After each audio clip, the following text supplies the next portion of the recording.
بسم اللہ الرحمن الرحیم۔ آج ہم سورہ یوسف میں سے حضرت یوسف علیہ السلام کی زندگی، حضرت یوسف علیہ السلام کے کردار کے اوپر بات کرتے ہیں کہ وہ کون سی خصوصیات تھیں جنہیں حضرت یوسف علیہ السلام نے اپنایا اور کامیابی اللہ تعالیٰ نے ان کو نصیب کی۔ حقیقت یہ ہے کہ یوسف اور اس کے بھائی سوال کرنے والوں کے لیے نشانیاں ہیں۔ اب ہم دیکھتے ہیں کہ جو شخص کامیاب ہو رہا ہے اس کی گفتگو کا آغاز دیکھیے والدین سے محبت کے ساتھ۔ سورہ یوسف کا آغاز ہی ہے یا اباتی، اے میرے پیارے ابا جان۔ اور جو ناکام ہو رہا ہے ان کی گفتگو کا آغاز دیکھیے والدین کے ساتھ، شکوے کے ساتھ۔ بندہ مومن کی گفتگو پازیٹیو ہوتی ہے، اس میں گلا شکوہ نہیں ہوتا، کمپلینٹس نہیں ہوتی۔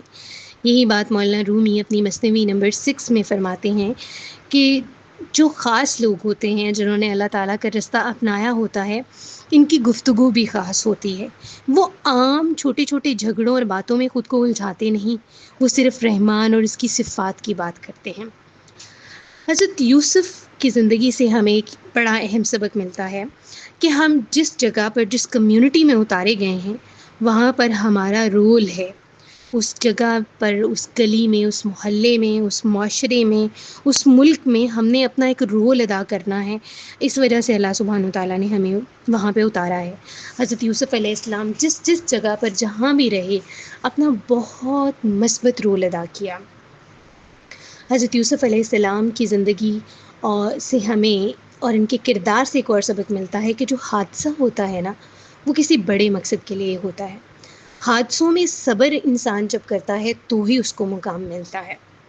ایک بندہ مومن بڑا باحیا ہوتا ہے۔ حضرت یوسف علیہ السلام کی زندگی سے ہمیں حیا اور کردار کی جو خوشبو محسوس ہوتی ہے اس کا لیول بہت الگ ہے۔ ایک بندہ مومن بڑا باحیا ہوتا ہے۔ انسان کو اپنی زندگی میں حیا کے حوالے سے کچھ ریڈ لائنز لگانی پڑتی ہیں اور لگانی چاہیے ہی۔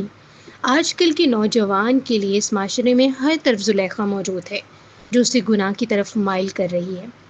اپنے ایمان کے لیے ایک بندہ مومن ہر طرح کی قربانی دینے کے لیے تیار ہو جاتا ہے، جیسا کہ حضرت یوسف علیہ السلام نے قید کو پسند فرمایا اپنے لیے۔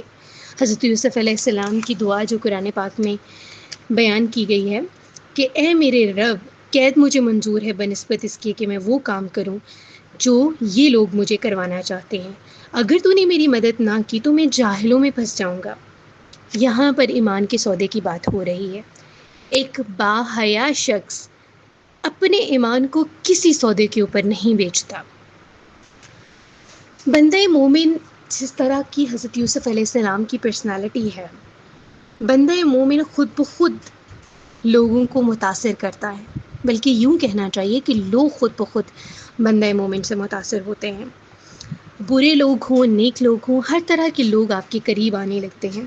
بندہ مومن کو اللہ سبحانہ تعالیٰ ایک صلاحیت دے دیتے ہیں، اور یہ صلاحیت سالمیت والی ہوتی ہے جو اس کے کردار میں مکس ہوتی ہے۔ جیسے کہ قید خانے میں غلام حضرت یوسف علیہ السلام سے ان کی صلاحیت کی وجہ سے متاثر ہو کر اپنا خواب شیئر کرتے ہیں، اور یہ چیز انسان کی پرسنالٹی میں تب آتی ہے، یہ عطائے ربی تب ہوتی ہے جب وہ کردار میں یوسف جیسا ہوگا۔ بندے مومن کی گفتگو متاثر کن تب ہوتی ہے، قائل کرنے والی تب ہوتی ہے جب وہ خود بڑا با کردار ہو۔ اللہ سبحانہ تعالیٰ جب کسی شخص کے اوپر مہربان ہوتے ہیں تو اس کو سراپا سچ کر دیتے ہیں، جیسا کہ حضرت یوسف علیہ السلام۔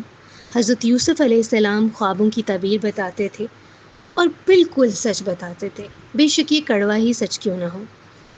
بندہ مومن کی ایک اہم خصوصیت جو حضرت یوسف علیہ السلام کے کردار کا بھی حصہ ہے، وہ دین کا ماننے والا ہوتا ہے۔ جیسا کہ حضرت یوسف علیہ السلام شریعت ابراہیمی کے قانون کو مانتے ہوئے، اسی دائرے میں رہتے ہوئے پیالہ چوری کرنے والے کے اوپر سزا عائد کرتے ہیں۔ حضرت یوسف علیہ السلام کو حضرت ابراہیم علیہ السلام کی سنت کے اوپر عمل کرنا پسند ہے۔ حضرت یوسف علیہ السلام کو اپنی شخصیت کے اوپر فل کنٹرول تھا، غصے کو کنٹرول کر سکتے تھے۔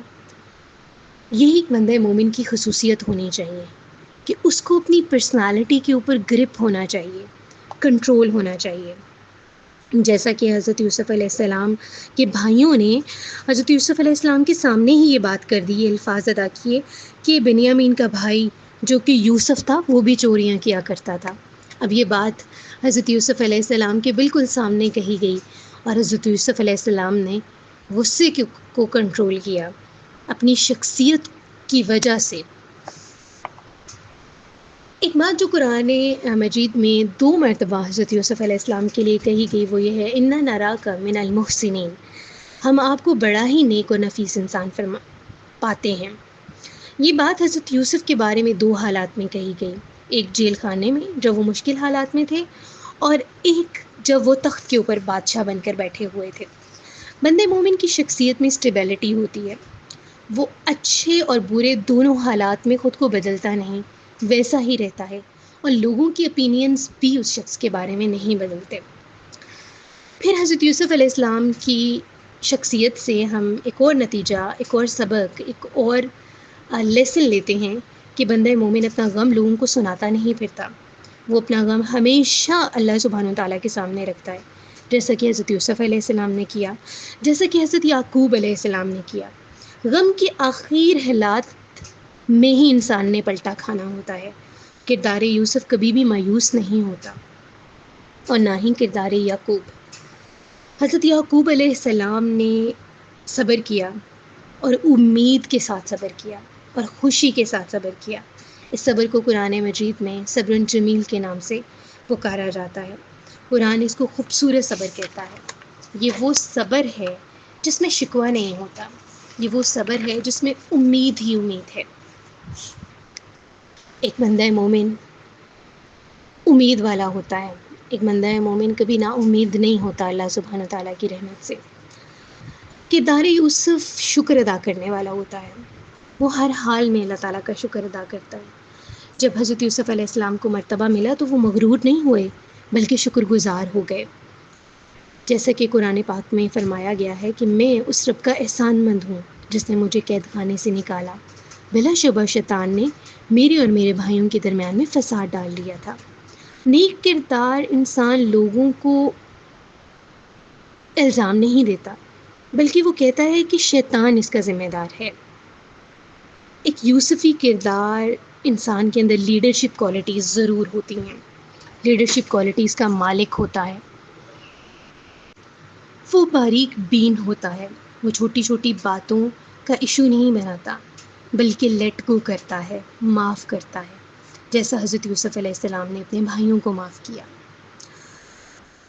خلاصہ یہ ہے کہ حضرت یوسف علیہ السلام کی کردار کی جو بیسک خصوصیات ہیں وہ دائی ہیں، بھائیوں کا خیال رکھنے والے ہیں، معاف کرنے والے ہیں، صبر کرنے والے ہیں، حیا اور کردار کے مالک ہیں۔